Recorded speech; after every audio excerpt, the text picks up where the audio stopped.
အားလုံးပဲမင်္ဂလာပါဒါကတော့အားလုံးသိပြီးသားဖြစ်တဲ့ဟိုတနေ့က down သွားတယ်ဆိုတော့ NAD ရဲ့ website ဒီ website ကို volunteer တွေလုပ်ထားလား sponsor ပေးထားလားဒါမှမဟုတ်လည်း NAD ကနေပဲပတ်စံပေးပြီးတော့လုပ်ထားလားဆိုတော့ကျွန်တော်လည်းသိချမသိဘူးပေါ့နော်အဓိကပြောချင်တာပါလဲဆိုတော့ not secure ဖြစ်နေတဲ့ကိစ္စကိုပြောချင်တာဖြစ်တယ်ရေဝအဖြစ် not secure ဘာလို့ပြလဲဆိုတော့ SSL certificate သုံးမထားလို့ဖြစ်နိုင်တယ်နောက်တစ်ချက်က SSL certificate တော့သုံးထားတယ်ဒါပေမဲ့ certificate က expire ဖြစ်နေလို့ဖြစ်နိုင်တယ်နောက်တစ်ချက်ကတော့ website ဖန်တီးတဲ့လူတွေကသေချာမလုပ်ခဲ့လို့ဒါမှမဟုတ်လည်းနည်းပညာပိုင်းဆိုင်ရာမကျွမ်းကျင်လို့အတွေ့အကြုံမရှိတာမျိုးလည်းဖြစ်နိုင်တယ်ပေါ့နော်ဒီအချက်၃ချက်တွေကတခုချိုးရင်းနေလို့ not secure လို့လာပြနေတာဖြစ်တယ်ဒါဆိုရင်ကျွန်တော် SSL certificate သုံးထားလားမသုံးထားဘူးလားဆိုတော့ကျွန်တော်ဖွင့်ကြည့်လိုက်တဲ့အခါမှာအခုလိုကျွန်တော်သုံးထားတာတွေ့ရတယ် valid ဖြစ်နေတယ် SSL certificate ကိုဖွင့်ပြီးတော့ကြည့်လိုက်မယ်ကြည့်လိုက်တဲ့အခါမှာအခုလိုမျိုး SSL certificate က valid ဖြစ်နေတဲ့အနေအထားကျွန်တော်တွေ့ရမယ်ပြီးတော့ expire ဖြစ်မဖြစ်ကျွန်တော်ထပ်ကြည့်လိုက်မယ်ဒါဆိုရင် expire မဖြစ်သေးတာကိုကျွန်တော်တွေ့ရမယ်ဒါပေမဲ့ August 13 2020နောက်ပိုင်းဆိုလို့ကျွန်တော် certificate က expire ဖြစ်သွားမှာဖြစ်တယ် Okay လို့ပြီးတော့ကျွန်တော် URL ကိုကြည့်လိုက်တယ်ဆိုလို့ရှိရင်လည်းပဲ HTTPS ကိုအခုလိုတွေ့ရမယ်ဒါဆိုရင်ခုနကကျွန်တော်ပြောခဲ့တဲ့အချက်၃ချက်တည်းကပထမနဲ့ဒုတိယအချက်ကြောင့်မလို့မဟုတ်ဘဲနဲ့ not secure လို့လာပြတာဘာလို့လဲဆိုတော့တတိယအချက်ကြောင့်ဖြစ်တာကိုကျွန်တော်တို့တွေ့ရမှာဖြစ်တယ်ဒီ issue ဖြစ်ရတဲ့အကြောင်းရင်းကိုကျွန်တော် developer tools ကနေကြည့်လို့ရတယ်ဒါကြောင့်မို့ကျွန်တော် developer tools ရဲ့ဝင်လိုက်မယ်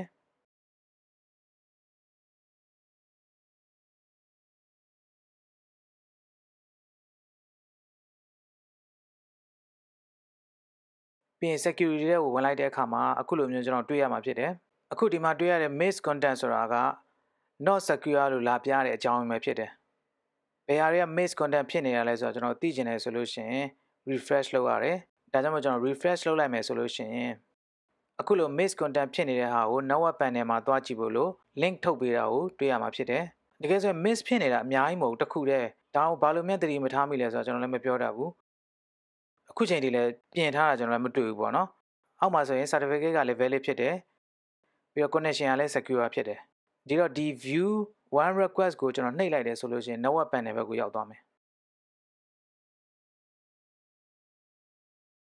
တကယ်တော့ပုံကိုခေါ်သုံးထားတာပြဿနာဖြစ်နေတာဖြစ်တယ်ဒီမှာဆိုရင်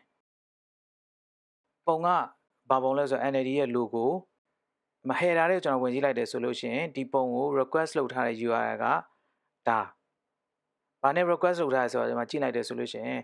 HTTP နဲ့ request လုပ်ထားတယ်အမှန်တကယ်ဆိုရင် HTTPS ဖြစ်ရမှာအဲ့ပုံအတွက်သုံးထားတဲ့ source code ကိုကျွန်တော် inspector ကနေကြည့်လိုက်တယ်ဆိုလို့ရှိရင်အခုလိုမျိုးကျွန်တော်တွေ့ရမယ်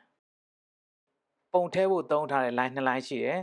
ဒီ line 2 line စလုံးက HTTP ကိုသုံးထားတယ်အမှန်တကယ်ဖြစ်တဲ့နာ HTTPS လို့ဖြစ်နေတယ်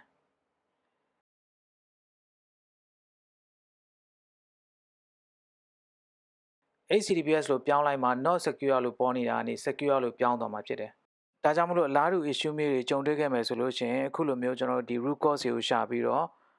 issues တွေကိုကျွန်တော်ပြင်လို့ရတယ်ဆိုတဲ့အကြောင်းကိုတင်ပြလိုက်ရပါတယ်အားလုံးကျေးဇူးတင်ပါတယ်